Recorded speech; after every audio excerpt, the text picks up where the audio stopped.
Evo, okupili smo se jednom jako lijepom prilikom u dvorani Rami Salčić.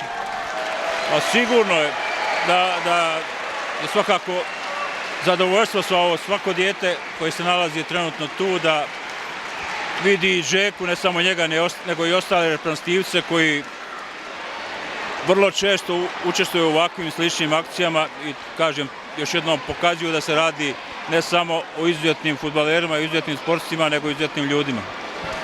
U petak utakmica protiv Grčke, jako važna za nas. Šta očekujete od tog duela i kakav je zdravstveni bil te naše reprezentacije? Pa, kao što i znate, imamo problema s povredama Pjanića i Salihovića. Salihović je izgubljen za ovu utakmicu. Što se tiče Pjanića, ja se još uvijek nadam, vidjet ćemo, ima još nekoliko dana.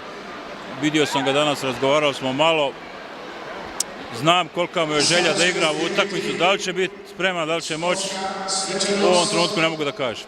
Kakva je situacija s Emirom Spahićem? Emir je tu, došao je. S njim nema problema nikad kada je reprezentacija u pitanju. Hvala vam, gospodine Sušić. Za ljude širom Bosne i Hercegovine pokazuje da je ne samo veliki igrač, nego veliki čovjek. Ne to da je pokazuje svaki dan. Hvala vam. Može samo komentar uoči Grčke, molim vas. Molim? Može samo komentar uoči Grčke. Pa, igrači su mnogi došli, svi će doći do večeras. Imamo mali problem sa Pjanićem i Salihovićem. Salihović vjerovatno neće moći da igra, ne vjerovatno, nego sigurno.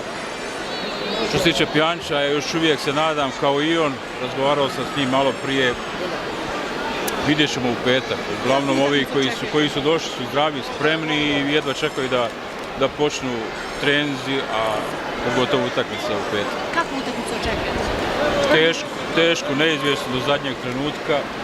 Igramo kod kuće pred našom publikom. Ja sam to rekao i stalno ponavljam, treba pokušati dobiti i sve uraditi da se ne izgubi ta utakmica. Jer ima dosta vremena, poslije ima još poslije te utakmice 5 utakmica. Da bi otišli svjetsko prvenstvo moramo napraviti zaista izuzetnu seriju, praktično nijednu utakmicu ne smijemo izgubiti. Imam ekipu koja je to u stanju i nadam se da će svi biti sretni u petak. Sretno. Hvala.